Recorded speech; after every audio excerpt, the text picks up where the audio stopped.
자, 팀스 잉글리쉬의 그래머 타임입니다. 이번 시간에 해야 될 것은 수동태를 배워볼게요. 챕터의 12번째. 자, 저기 가로 열고 부제를 뭐라고 적어놨어요, 지금? 동사를 이용한 특수 구문이다. 지금 전체적으로 목차를 구성한 게 아무 의미 없이 한 게 아닌데 1형식부터 5형식까지 구조를 설명을 하고 그 다음에 시간을 중심으로 그러니까는 서술어를 가지고 우리가 여러 가지 응용을 할 수 있거든요. 그 여러 가지를 지금 순서대로 보고 있어요. 그래서 시간을 보고 난 이후에 우리가 지금 이제 수동태를 볼 건데 수동태는 서술어랑 같이 연결하지 않았습니다. 왜냐면은 이 태라고 하는 개념은 시간을 나타내는 것이 아니에요. 우리가 보통 서술어라고 했을 때는 이것이 기본 동사를 가지고 이 동사의 모양을 바꿔서 동사가 아니라 동사를 바꿔서 시간을 나타내는 것을 배웠어요. 그래서 우리가 그 동사를 하나를 쓰든지 아니면은 진행을 쓰든지 완료를 쓰든지 이렇게 세 가지 패턴 그리고 이제 네 번째로는 완료와 진행을 합쳐진 거.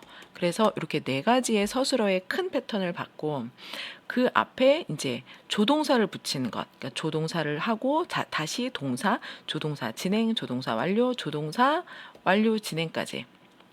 이렇게 해서 우리가 지금 서술어를 공부했는데 진행을 쓰는 것도 완료를 쓰는 것도 다 무엇하고 관련이 있는 거냐면은 시간하고 관련이 있는 거예요. 그래서 시간을 나타내는 것들을 다시 한번 정의를 해줬고 이번에는 동사를 이용해서 특수하다라고 단서를 달아준 이유는 시간을 나타내는 것이 아니기 때문에 그래요. 자, 그러면은 태라고 하는 것이 무엇일까? 액티브 보이스라고 되어 있죠. 이것이 영어의 표현이에요. 액티브 보이스는 내가 능동적으로 한다는 건데 이게 지금 잘못 나왔네요.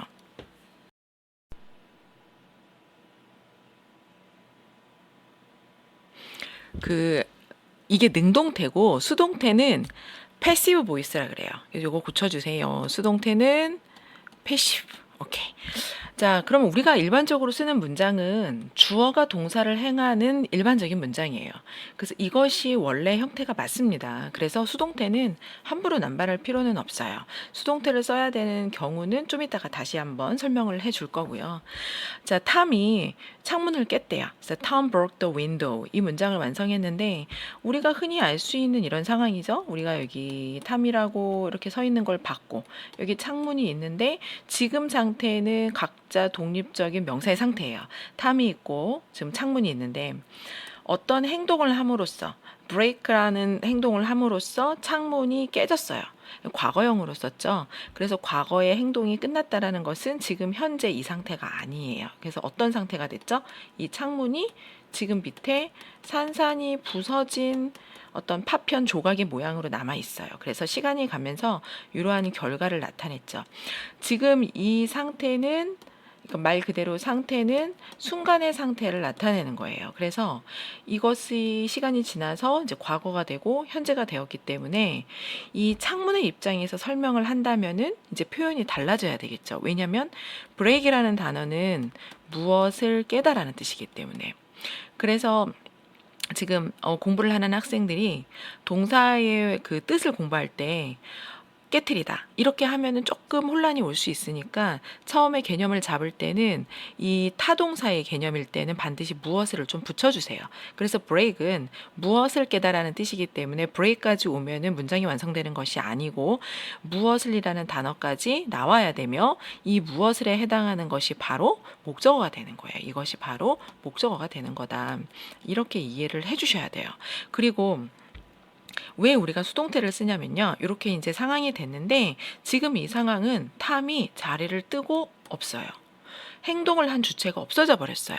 결과는 남았는데 사람은 없어져 버렸어요. 그러면 우리가 누가 깼는지를 알 수 없기 때문에 창문이 지금 어떤 상태네라고 표현을 할 수밖에 없거든요.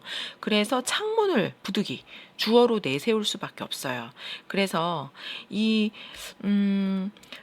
동사의 기본 의미가 있는데 이 수동태라는 것은 동사의 그 동작의 대상 여기 나와 있는 경우에는 창문의 입장에서 즉 무엇을 깨다의 목적어를 주어로 삼아서 문장을 서술하게 되는 것이고 어떤 행위자를 알 수 없을 때 그렇죠. 대표적으로 수동태를 써야 되는 경우예요. 그래서 그 외에는 능동태를 써주고 우리가 에세이를 쓰거나 영작을 할 때 수동태를 너무 많이 남발하진 마세요. 자, 지금은 사람을 모르기 때문에 윈도우는 어떠한 상태로 있습니다 라고 하는 과거분사를 써줘야 돼요. 과거분사. 이 과거분사는 자세하게 이제 그 분사편을 좀 봐야 되는데 얘는 동사예요. 지금 broken. 동사의 과거형으로 썼고 이 자리는 보어란 말이에요. 그래서 정확하게 주격 보어인데 주어의 상태를 보충해 주는 거거든요. 그래서 형용사가 되는 거예요. 왜냐면은 보어 자리에는 형용사가 들어간다라고 우리가 배웠단 말이에요. 그래서 지금 이 broken은 동사가 쪼개져서, 그러니까 동사가 현재 분사, 과거 분사 두 가지 모양으로 쪼개져서 어떠한 상태의 모습을 나타내는 형용사로 바뀐 것이에요. 그래서 지금 과거 분사를 썼죠. 그러니까 이 문장의 서술어는 비동사가 되는 거예요. 그래서 반드시 수동태를 쓸 때는 비동사를 써줘야 돼요. 이 착각하면 안 돼요. 능동태에서는 이것이 동사가 되지만 수동태에서는 비동사를 일단 써주고, 왜냐면은 아까 봤듯이 상태만 남았잖아요. 그래서 이 상태를 우리가 묘사하는 게 수동태이기 때문에 이렇게 비동사를 써주고 과거분사를 써주면서 완성이 된다. 그러면 탐이 했는데 지금 이 문장의 주어는 탐이 아니라 윈도우이기 때문에 탐에 의해서 이렇게 붙여줄 수 있어요. 수식어를. 요거는 수식어가 되는 거고 수식어의 특징은 없어도 되는 거기 때문에 요 수식어는 빼도 됩니다. 그래서 일반적인 수동태 문장에서는 by 이하를 잘 쓰지 않아요. 안 써도 괜찮아요.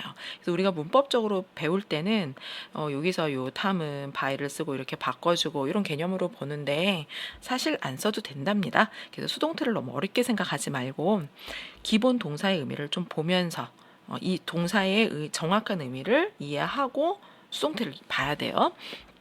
다시 한번 설명을 하자면 break는 무엇을 깨뜨리다는 뜻이기 때문에 이 뭐뭐을, 지금 아까 창문에 해당하는 이 입장에서는 어떤 상태가 남았죠? 이렇게 깨지게 되는 것.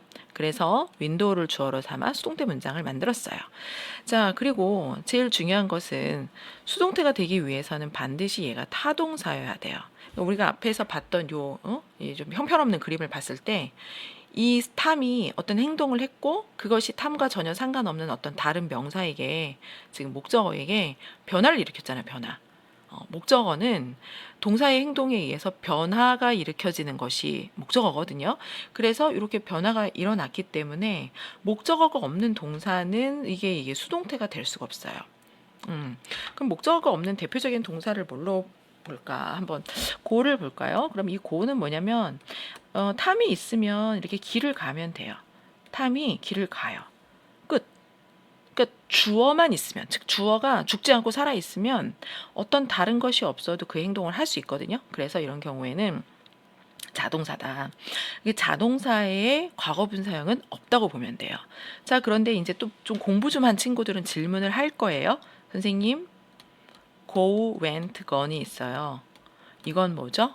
맞아요. 그래서 이 과거분사가 있는데 자동사의 과거분사가 특별하게 이렇게 사용되는 경우가 있거든요. 이럴 경우에는 얘가 과거분사의 대표적인 의미가 수동과 완료의 의미가 있어요. 그래서 아까 그 이 broken이라는 단어가, 자 보면 요 broken이 이렇게 요 상태를 말한다 그랬죠. 이게 같은 거잖아요. 그러면 요 상태가 지금 이제 이렇게 딱 우리가 목격할 수 있는 결과로 나왔는데 지금 당한 거죠. 당한 거죠.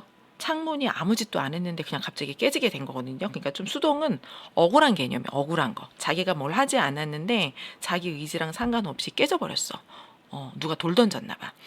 그 다음에 완료의 의미가 있어요. 지금 동작이 끝나고 결과만 남았잖아요. 이것이 완료의 개념이거든. 그래서 이 수동과 완료의 의미가 있는데 하나만 남아요. 자동사가 만약에 이렇게 그 과거분사가 되면은 수동의 의미는 없고 완료만 남아요. 그래서 간다, 가버렸다. 그래서 유명한 노래가 있잖아요. 유명한 노래. She's gone. 모르면 한번 검색해서 봐요. 이게 락 음악인데 오래된 노래예요. 그녀가 떠나갔어요. 이게 되게 슬픈 거죠, 이게. 그녀가 떠나갔는데 마음이 완전히 바뀌어서 다시 나에게 돌아올 가능성이 없는 거예요, 지금. 딴 사람한테 가버렸어요. 그래서 그녀가 나를 떠나버렸기 때문에 그 슬픔을 노래한 노래인데 She's gone, 가버렸다. 요거 좀 참고로 알아두고 그 기본적인 의미는 수동태가 되기 위해서는 반드시 뭐가 있어야 된다. 수동태가 되기 위해서는 타동사가 있어야 된다. 요거 기억을 해주세요.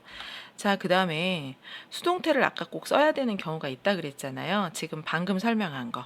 수동태 안 쓰는 경우가 첫 번째 자동사고, 아까 요런 동사처럼 우리가 볼 수 있는 게 뭐가 있을까? occur, happen. 같은 의미예요. 사건이 발생하다. arrive, die, 타모. 이거 얘예요. 이거 외우지 말아요. 도착하고, 죽고. 아까 힌트를 줬죠? 어떤 다른 것이 없어도 이 주어가 살아있으면 할 수 있는 거. 살아있기만 하면 자기 혼자 스스로 생각하고 손, 발 움직일 수 있으면 춤출 수 있고, 그쵸? 갈 수 있고, 올 수 있고, 뭐 이런 것들. 달릴 수 있고, 심지어 죽는 것도 살아있는 사람만 할 수 있잖아요. 그래서 이런 것들은 안 된다. 자, 그 다음에 목적어를 갖고 있는 동사라도, 그럼 예를 들었어요. 이것도 have가 가지다라고 하지 말라 그랬죠. 무엇을 가지다. 그럼 렉도 무엇이 부족하다. 그러니까 뭐 결핍하다, 없다, 뭐 이렇게 할 수도 있지만 자동사, 타동사가 좀 헷갈리는 친구들은 이렇게 무엇을 가지지 않는다. 아이고 참, 뭐 결핍한다는 얘기니까 않는다. 자, 그 다음에 resemble도 무엇을 닮다.